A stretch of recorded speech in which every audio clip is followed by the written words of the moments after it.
Hello everybody, I'm SJM. Welcome back to Techopolis 2. Today we are jumping into Powah mod and hopefully maybe Flux Networks. We'll have to see. But that might require me to get to the next level of Techium because I am all out of tech bucks now. Off camera I was a busy little bee getting a lot of this repetitive stuff done. So this is the setup for the amethyst now. We've got amethyst coming into this drawer based from the ores, which I bought from the quest line there.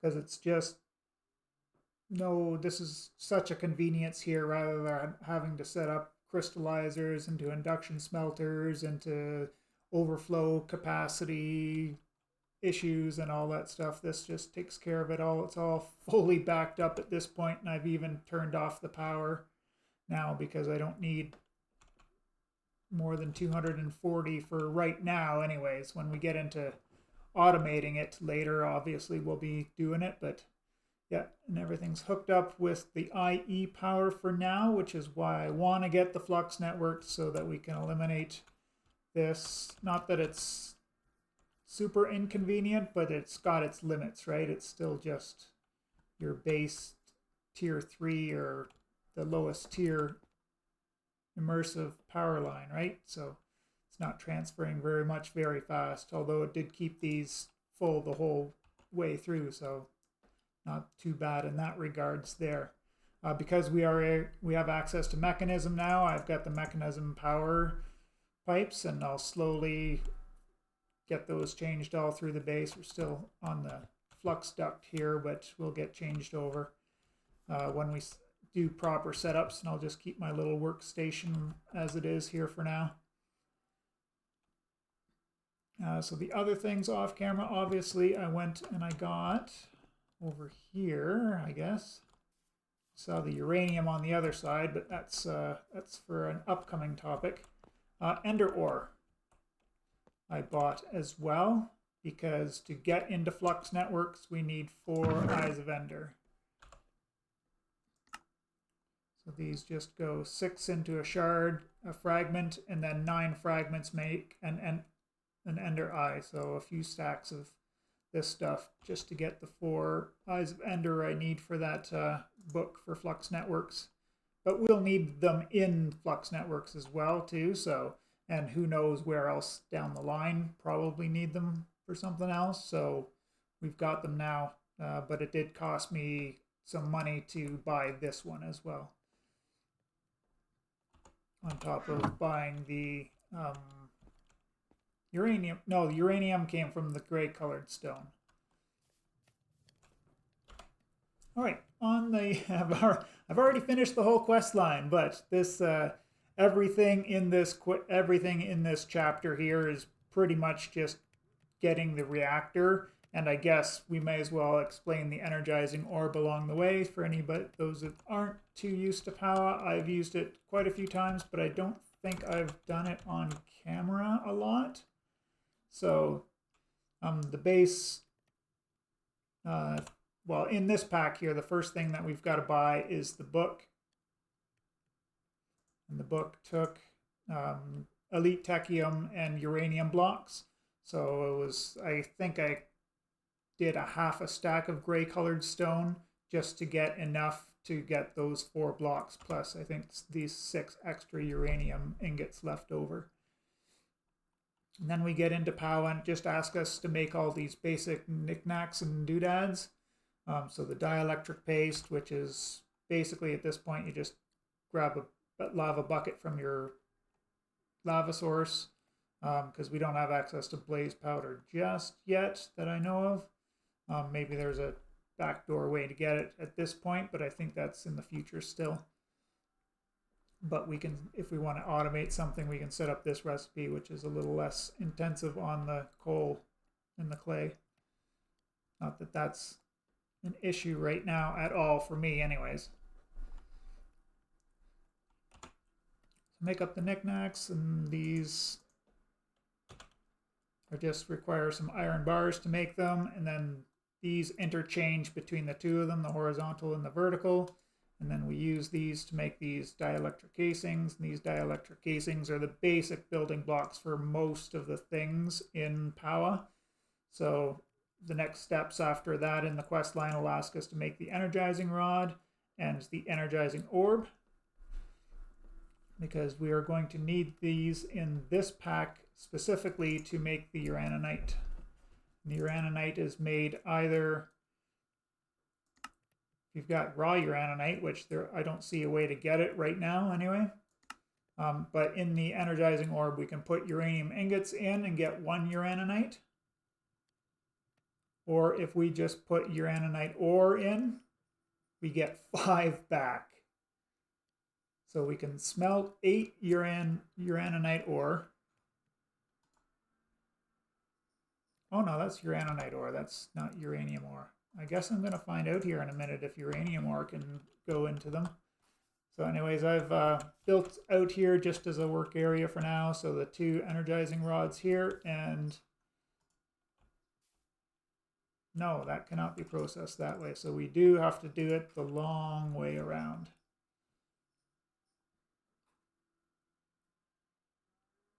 So this is going to be a lot of off-camera crafting that I was not prepared for. It prepared everything else up, which is a little bit of a grind, you know, setting all this stuff up and doing that, but this is automated now. This will need to be smelted. So actually we're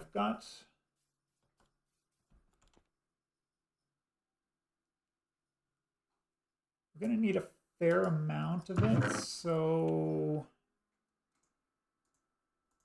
why don't I set up this one? So instead of smelting this 8-to-1, if we put it through the enrichment chamber, we get 2, and then if we put it in through the induction smelter after that, we get 2 out of every 1 instead of, so we're, you know, times 16 on our output. So I think for the little bit that we need right now,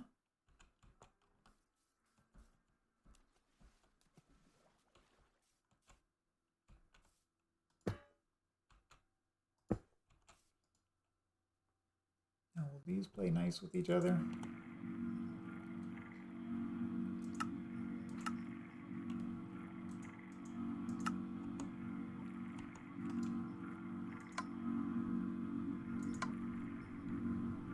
They will.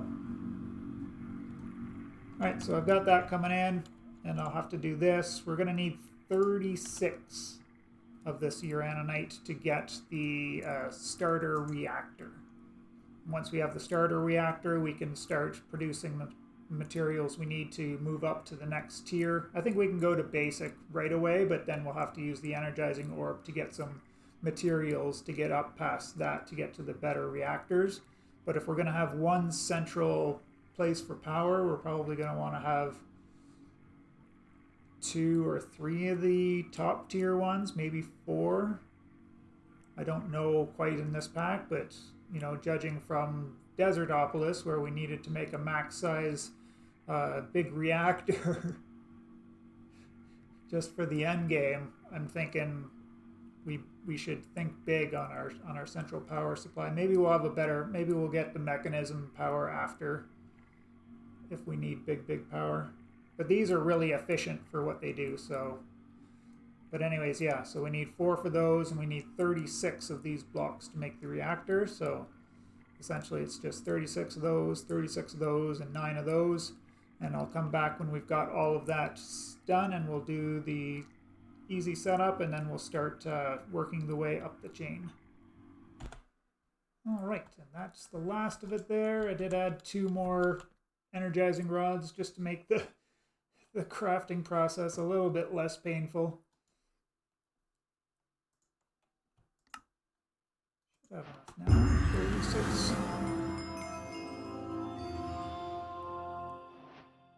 Big loud noise. You just put 1 block down and it should construct itself. I know how it's going to turn out, so I placed it down this way with the purpose. But I'll just pick up my, I did make a starter energy cell to have some kind of power storage, but this is where the power will come out there. Like interfaces of any kind, I guess, for in-out. And the power comes out here, actually. Now that I'm thinking about it.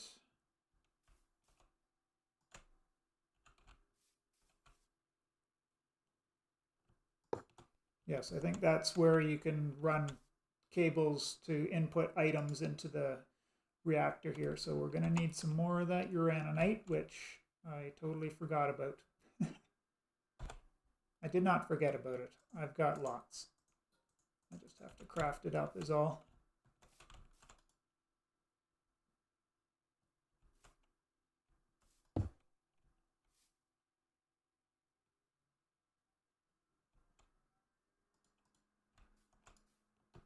One uraninite will go in the middle and fill up this bar here.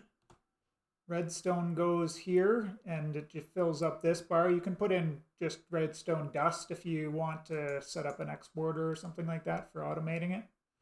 And then coal goes in this one up here.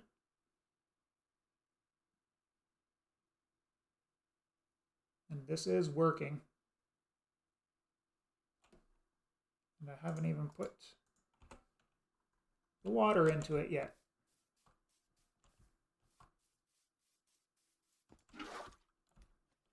Seems important to cool a reactor, no?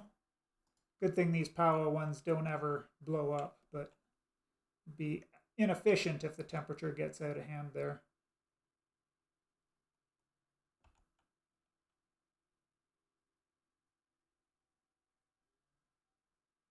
It seems to be building in the energy cell there now because this was not gaining much at all before.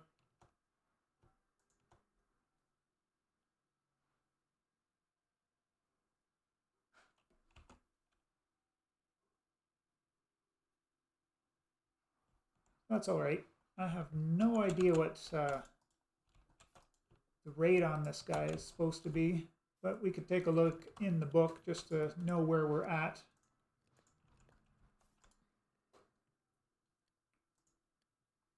The starter reactor, 250 per tick. But I think that might be at the very most, where we've got dry ice in the coolant spot. So yeah, if I had a coolant like ice or something, I could put it in here, which would help keep it a little bit cooler and make it more efficient on the power. But we're already up to over 100,000 there now, so in excess, which this was not gaining anything close to that with just those magma generators going.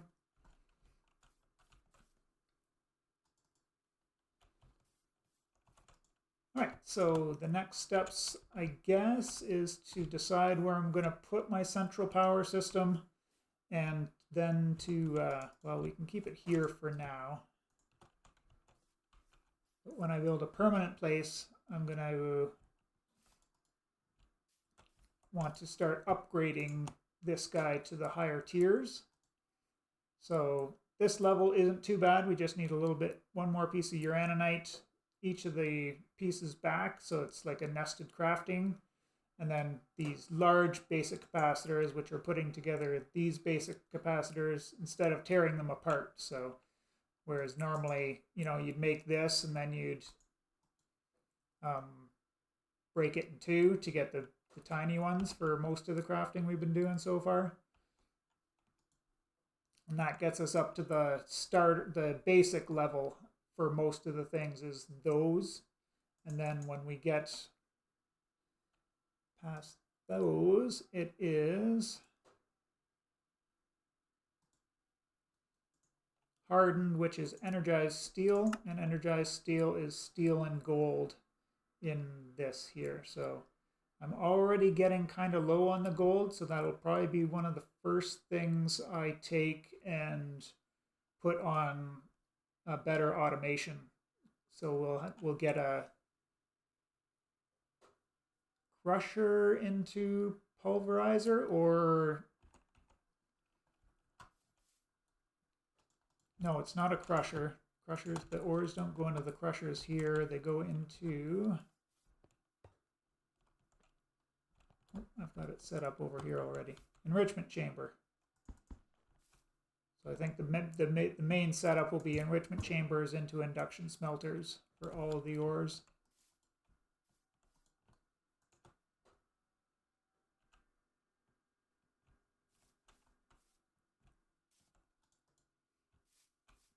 But yes, I can, off camera, I'll be upgrading that as far as I can. That's reasonable.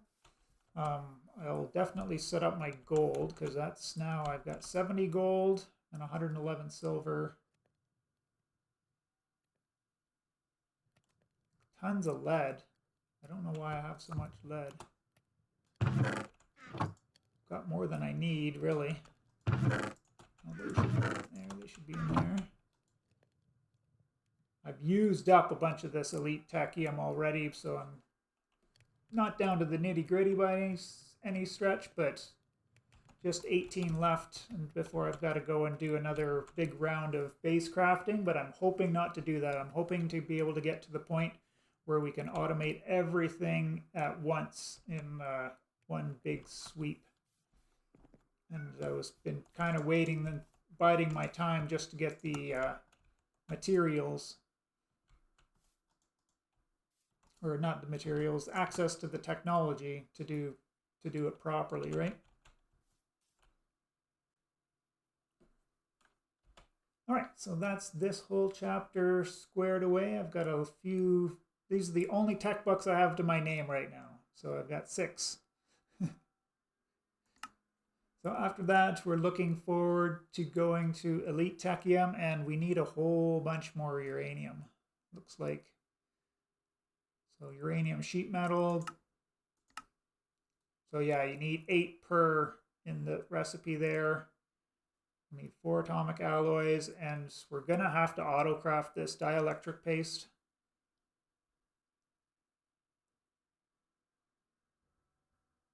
So we need access to the blaze powder.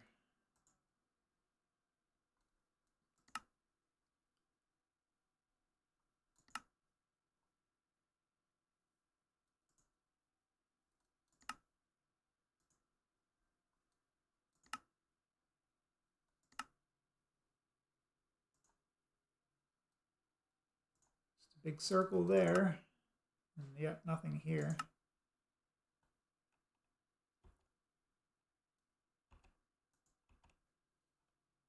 And we're going to have to automate it with the liquid. So otherwise it's all handcrafting.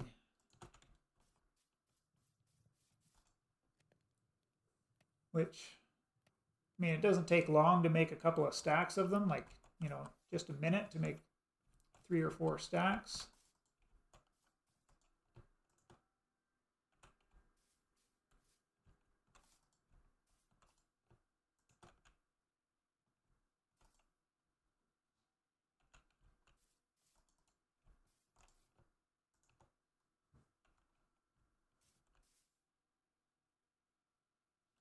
And we can't put a hopper system here. Regular hoppers will just pull out the uraninite while it's trying to process it, and it'll just, you know, feed it. You can feed a hopper into it, but you can't hopper out of it because it'll just take the unfinished project or product before it's converted.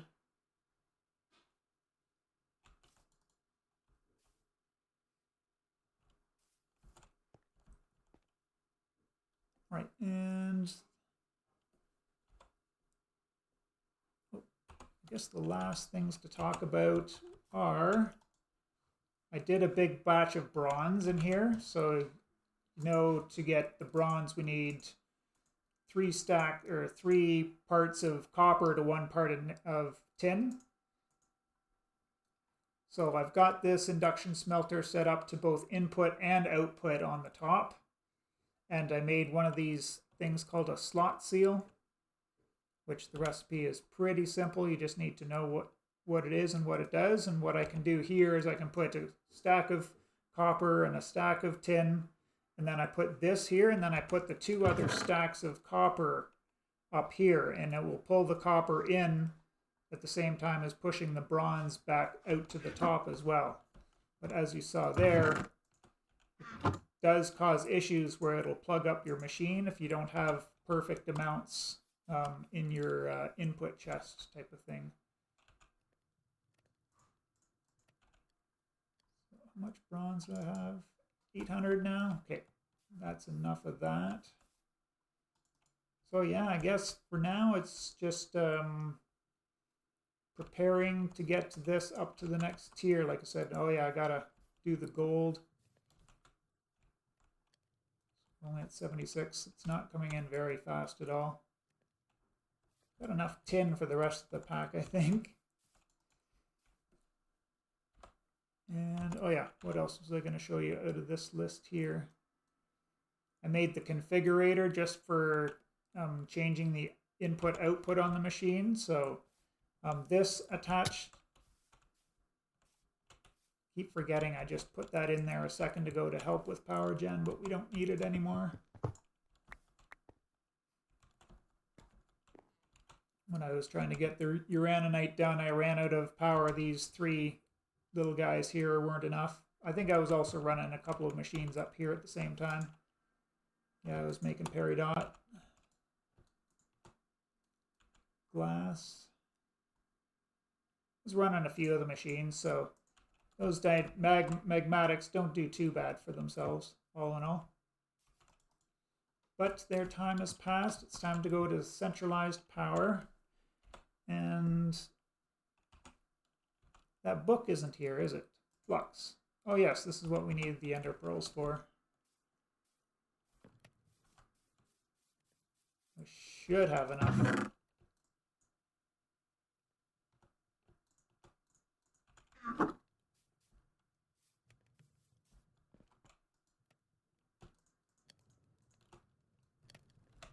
What else could we do with it?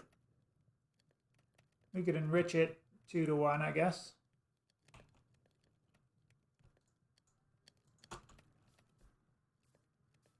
Seeing as how this one's not doing anything right now. This one's not doing anything right now. There. We'll get those done, and then we'll pop back to get started on Flux Networks. Everything should be together here. Lots and lots of ender pearls.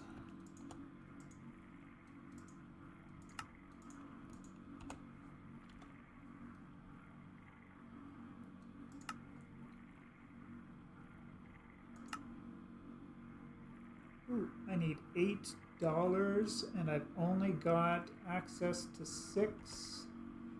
So I'm gonna have to finish off Ultimate Techium first. Aw.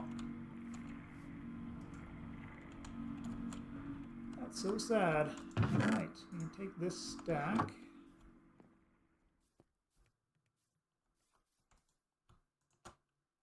Turn that into sheets, get the sheet metal.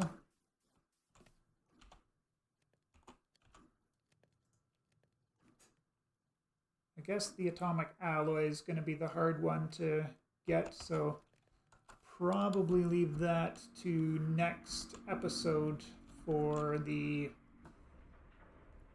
Flux Networks, which is okay because I can get this all, we can do the next episode, I can get this updated. I'm hoping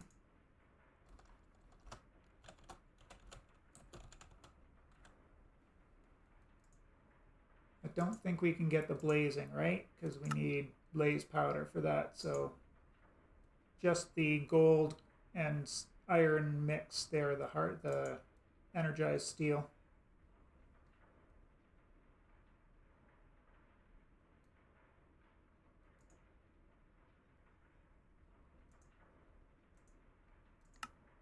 So if we've got the diamonds, we can go to Niotic. I just don't have the means to get the... Oh, not energized. Blazing. Blazing crystal.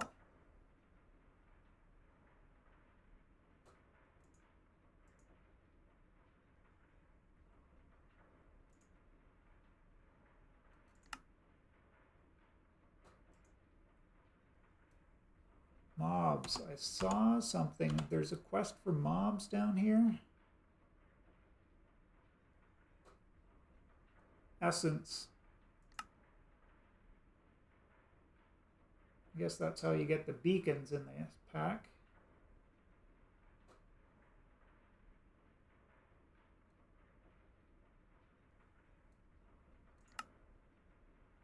Unlocks essence ore to buy, so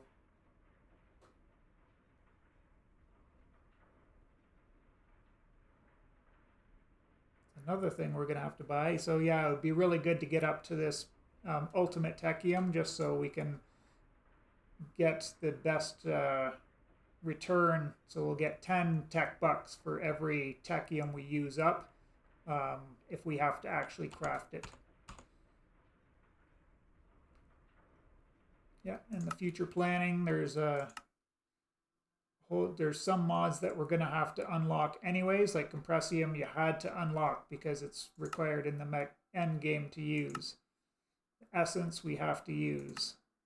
Beyond Earth stuff we have to use. Waystones we actually have to unlock because we have to do the mod mastery in it. Can't see these recipes just yet, so I can't do any full planning, but it's a Ben Law pack, so we're probably going to need singularity numbers of items towards the end of the pack, I'm pretty sure. And Flux Networks is one of the required ones as well, so it's not bad that we're going to be opening this up anyways, but that is for the next episode. I hope you all enjoyed this one. Just the basic reactor and power setup. Nothing's too fancy in this pack or too restrictive, so it was pretty straightforward Powah stuff, just with the slightly changed way to get the uraninite. Anyways, I've been SJM. This is Techopolis 2. I hope you enjoyed, and we will see you in the next one.